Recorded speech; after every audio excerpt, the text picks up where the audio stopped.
2016年，一个平凡的夜晚，一名年轻女孩在参加完朋友的派对后，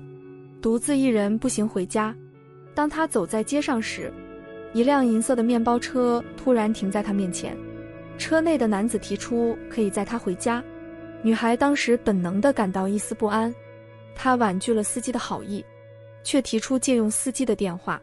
然而事情迅速发生了变化，女孩刚一坐上车，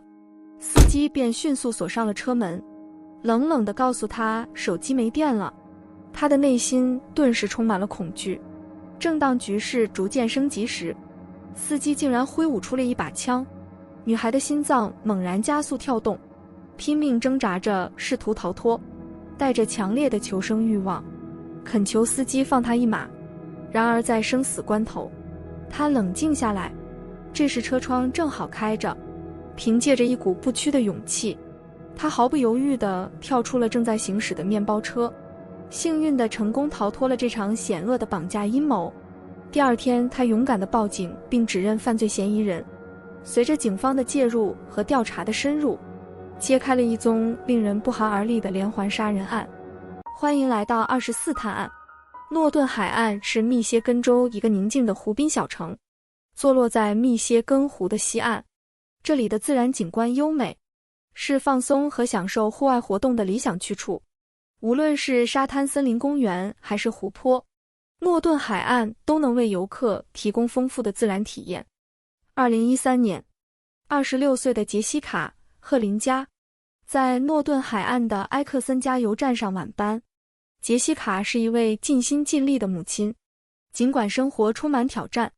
她依然毫不犹豫地承担起照顾3岁儿子的责任。为了确保孩子能有一个更好的未来，她毫不犹豫地接受了任何轮班安排。她在这家加油站工作，通常每班只有她一人值班。这种孤单且辛苦的工作，她却从未抱怨过。杰西卡的决心源于她对儿子的深深爱意，尤其在男朋友达科塔戴尔最近失业的情况下，她明白自己需要承载更多的责任。尽管她与达科塔之间的关系时常紧张，争吵不断，但她仍然不曾动摇，始终坚定地为儿子提供最好的生活。每一个疲惫的日夜，杰西卡都在默默地付出。她的坚持与努力，是为了那个她深爱的小生命，想要给他一个充满希望与机会的未来。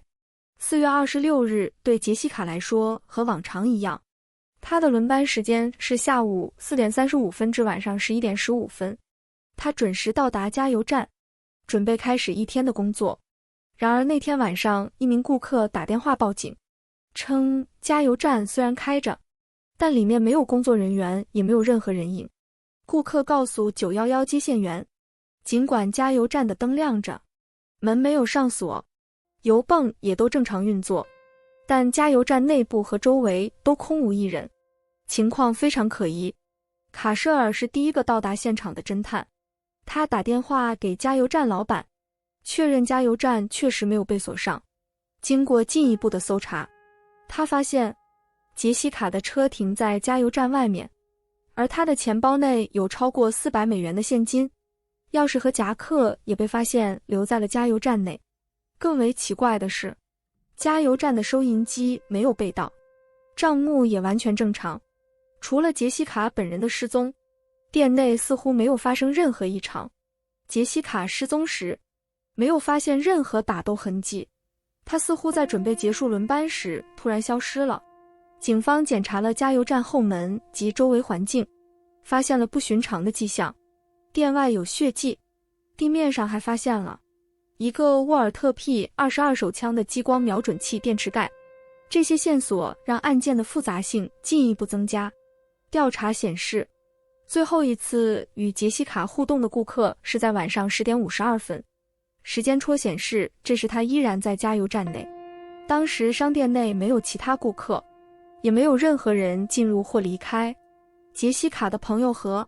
店长的证词为案件提供了更有力的线索。杰西卡的朋友回忆，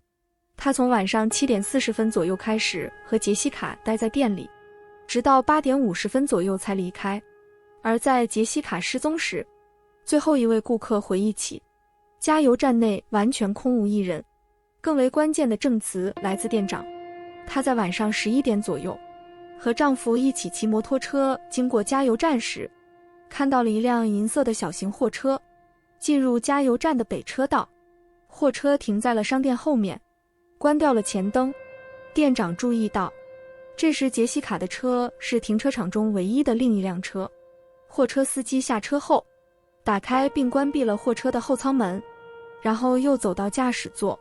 迅速进入车内，并沿着服务车道驶离。令人不解的是，店长并没有看到杰西卡，也没有听到任何挣扎或痛苦的声音。他回忆说，货车司机是个男性，穿着红色或橙色运动衫，外貌特征模糊，但她的丈夫认为他有一头卷曲或波浪状的头发。店长判断，这辆货车可能是一辆银色的克莱斯勒面包车。随着调查的深入，警方扩大了调查范围，开始从周边商店的监控录像中寻找线索。虽然加油站本身没有摄像头，但周围地区的监控录像揭示了一些关键细节，为案件提供了新的方向。晚上11点02分，监控录像显示，一辆银色小型货车驶入格兰德哈文路，随后该车的踪迹出现在霍姆斯特德酒馆的监控录像中。录像显示同一辆货车继续向北行驶。克里斯蒂安·范安平，一名在加油站附近商店工作的员工，向警方提供了关键证词。他告诉警方，自己曾亲眼目睹杰西卡和一名男子在加油站外的互动。克里斯蒂安回忆说，他看到那名男子与杰西卡交谈，似乎在调情，他看起来是在和他开玩笑，问他为什么站在外面，而不是待在加油站里。那时我并没有多想，只是觉得她是个有魅力的女孩，可能只是男人想和她搭讪，但现在回想起来，我觉得我有责任说出来。克里斯蒂安回忆说，那个男人的举止非常轻佻，看似并没有恶意，但他仍然觉得这是一条值得注意的线索。克里斯蒂安和加油站经理的描述相符，都向警方提供了这名男子的外貌特征。根据他们的描述，警方绘制了一份合成素描。面包车司机被描述为一名白人男性，身高约6英尺，体型从中等到略显粗壮。随着调查的深入，警方将调查范围扩大，找到了一个重要的当地居民杰弗里·威利斯。杰弗里是一个拥有银色面包车的男子，警方认为他的车辆可能与杰西卡的失踪有所关联。杰弗里同意让警方搜查他的面包车，然而在车内并未发现任何与杰西卡失踪相关的物证。尽管如此，警方注意到面包车内部似乎被清洗过，车内有一些新的迹象表明这辆车近期刚刚打扫过。杰弗里向警方提供了自己的不在场证明，他坚称自己一直待在家里，直到当晚12点30分才离开。尽管警方对杰弗里的车辆进行了详细检查，但没有发现任何直接证据，且杰弗里的供词并没有被完全证实。尽管在该地区进行了广泛的搜查，警方仍未找到杰西卡的踪迹，案件逐渐陷入僵局，调查人员陷入了迷茫和困境。至此，尽管有许多线索和疑点，但没有确凿的证据能够解开杰西卡失踪的谜团。案件仍然悬而未决，成为一个谜一样的未解之谜。2016年，一名年轻女孩在参加派对后独自步行回家时，遭遇了一起惊心动魄的事件。一辆银色面包车停在她面前，司机假意要载她回家，却在女孩上车后锁门，并声称手机没电，随后掏出枪威胁她。女孩在极度恐惧中保持冷静，趁机从行驶中的车窗跳出，成功逃脱。事后她认出司机是杰弗里·威利斯。当执法人员随后对杰弗里的面包车进行搜查时，他们发现了令他们毛骨悚然的线索：把被盗的沃尔特 P22 手枪，手枪的序列号经过人为篡改，试图隐瞒其来源。然而，警方经过艰苦努力，成功恢复了被隐藏的序列号，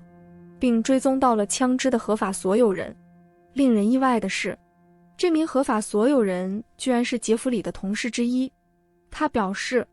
这把枪曾在他的住处失踪。更令人费解的是，他注意到枪支原本配有激光瞄准器，但在失踪时，激光瞄准器已经不翼而飞。随着调查的深入，警方进一步对杰弗里展开了细致的搜查，包括对其住所和电子设备的全面检查，最终找到了大量证据，指向了杰弗里更深层次的罪行。原来杰弗里不仅涉及未遂绑架案，还涉嫌参与了多起其他犯罪案件，包括丽贝卡·布莱奇的谋杀案，以及杰西卡·赫林加的失踪和随后的谋杀。杰弗里面临着谋杀指控，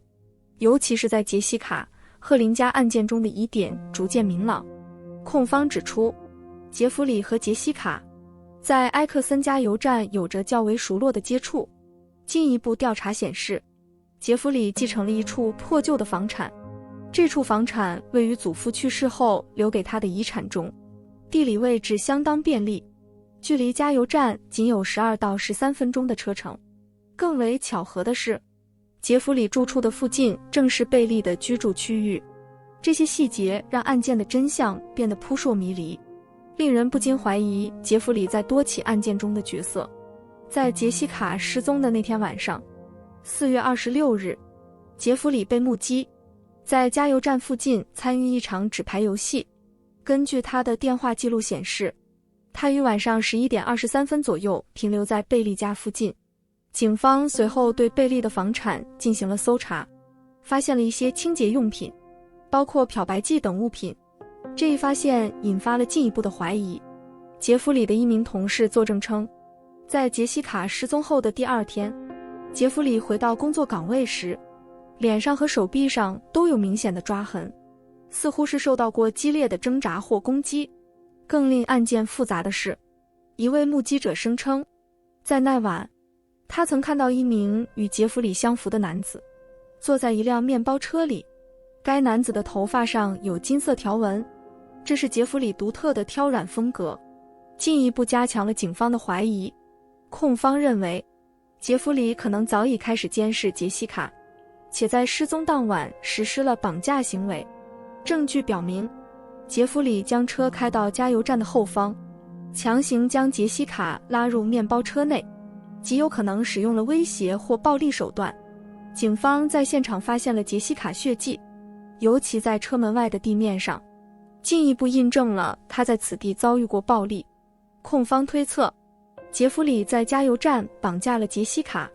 并在随后的24到48小时内将其杀害，而他的动机可能涉及对杰西卡的犯罪性行为。此外，警方还找到了更具指向性的证据，杰弗里车内的清洁用品，以及他在失踪后的异常行为。所有这一切都让杰弗里成为了警方的主要嫌疑人。这个案件的每一个细节似乎都指向他。杰西卡的失踪和随后可能发生的悲剧性事件，似乎与他的行为密切相关。埃克森加油站的常客布伦达·内斯特作证，他回忆起在杰弗里失踪前一晚与杰西卡和杰弗里相遇的情景。布伦达提到，他当时感到不安，特别是看到杰西卡独自一人站在油站时，便提醒他不要待到那么晚。杰弗里似乎安慰了布伦达，告诉他自己也在照顾杰西卡。布伦达注意到，杰西卡听到杰弗里这样说后，表情显得有些不安，他微微摇了摇头，身体开始颤抖，仿佛突然感受到一阵寒意袭来。布伦达感到，这晚的杰西卡与平常明显不同，似乎少了往日的开朗和活力。正因如此，布伦达决定在停车场等到加油站关门，以确保杰西卡的安全。他在有利位置观察到杰弗里离开了现场。控方在法庭上提出，第2天晚上，杰弗里回到现场，绑架了杰西卡，并且围绕这一事件构建了他们的案件。控方力图证明，杰弗里具有绑架女性的倾向，并且有反复犯罪的行为模式。他们列举了过往的案件，包括一起未遂绑架事件，以及丽贝卡·布莱奇的谋杀案。丽贝卡36岁，被发现在自家住所附近的路上死亡，身上有致命的枪伤。她被发现时，衬衫微微被掀起，裤子部分拉低，暗示曾经发生过挣扎。控方认为，杰弗里曾在试图强迫丽贝卡前往贝利的废弃住所进行性侵犯时被拒绝，他开枪将其杀害。控方指出，丽贝卡的 DNA 与杰弗里的手套匹配，且证明杰弗里使用的枪械沃尔特 P22 手枪正是用于谋杀丽贝卡的凶器。警方在调查过程中发现了关键证据，这些证据将杰弗里与丽贝卡的谋杀案紧密相连。杰弗里的货车中被发现了与案件相关的物品，包括锁着的工具箱、手铐、振动器等。这些物品含有丽贝卡的 DNA 证据。此外，沃尔特 P22 手枪和杰弗里的 DNA 也被发现位于同一货车内的锁箱里。这些物品被控方认定为杰弗里的强奸工具包，其中包含了手铐、绳索、束缚器、锁链、亲密玩具、口塞、润滑剂、胰岛素注射器、手套、伟哥、相机以及子弹等各种工具。在丽贝卡案件的审判中，杰弗里被判定犯有1级谋杀罪，并且在犯案期间持有枪支的罪名成立。他因持有重罪枪支被判终身监禁，并额外服刑2年。尽管没有 DNA 证据能够直接将杰弗里与杰西卡·赫林家的失踪事件联系，但控方强调，他们掌握了大量的间接证据，显示杰弗里与杰西卡的失踪和可能的谋杀有着紧密的关系。控方指出， DNA 证据不是唯一的决定性因素，因为有大量其他证据暗示杰弗里参与了这起案件。这些证据共同指向他为案件的主要嫌疑人。在法医对杰弗里的电子设备进行检查时，发现了一系列令人不寒而栗的证据，表明他涉及杰西卡·赫林加和丽贝卡·布莱奇的失踪事件，甚至可能与他们的谋杀案件有关。调查人员在他的电脑中发现了名为 VIX 的文件夹，以及2个分别以杰西卡和丽贝卡姓名首字母命名的文件夹。警方推测，这些文件夹中的姓名首字母与失踪的受害者对应，并且文件夹内的日期与受害人失踪或死亡的日期高度契合，特别是杰西卡姓名首字母旁边的日期正好是她失踪的第2天。JH 标记的文件夹中包含了杰西卡的照片、她的失踪海报，以及一篇详细报道她失踪的新闻文章。进一步检查还发现，杰弗里的多个账户密码中竟然包含了杰西卡的姓名首字母以及她失踪的日期。这些令人不安的发现，除了直接指向杰弗里与杰西卡失踪的关联外，还揭示了更为可怕的事实。在杰弗里的电脑中存有成千上万张描绘绑架、强奸及谋杀女性的色情图片和视频。这些图片和视频中的某些道具甚至与案件中所发现的束缚物和毒嘴物相符。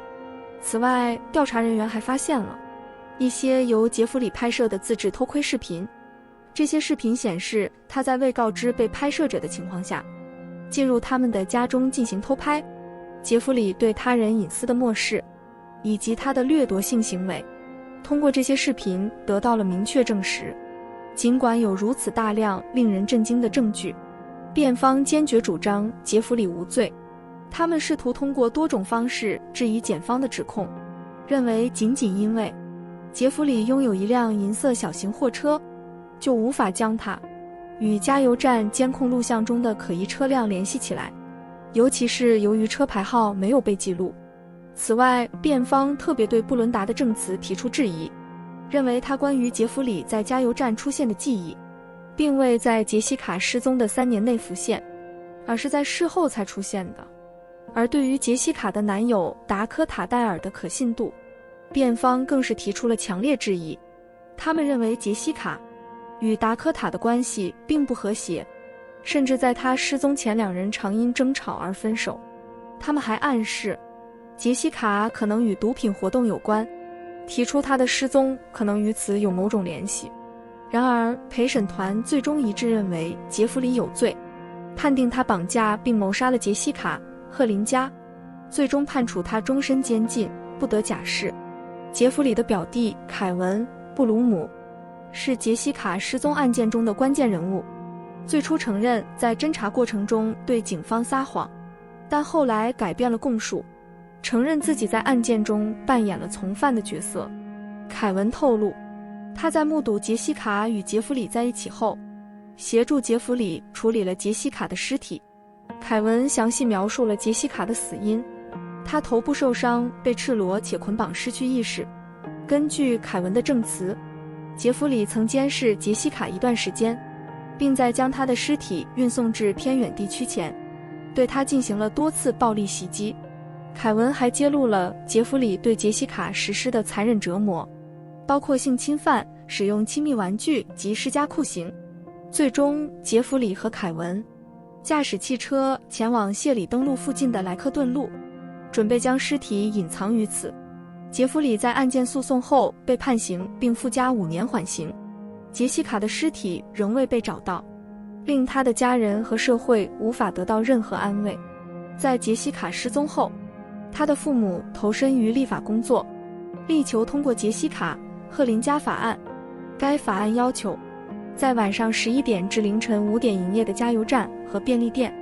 必须安装和维护安全监控系统，或至少安排2名员工在该时段值班。尽管该法案经过了长时间的努力，但直到2018年，密歇根州众议院才通过了这一法律，要求所有加油站和便利店在这一时段提供更高水平的安全保障。此举的推动也与杰弗里在丽贝卡·布莱奇案件中的行为紧密相关，甚至促使了丽贝卡·布莱奇法案的制定。该法案要求在被定罪的罪犯宣判时，听取受害人及其家属的影响陈述。杰弗里因拒绝听取陈述而引起了强烈反响，最终这一法案也在同年被正式签署成为法律。好啦，今天的案件就先聊到这里了，不知道大家有什么想法或者疑问吗？我很期待能在评论区看到你们的分享和看法。咱们下个视频再见。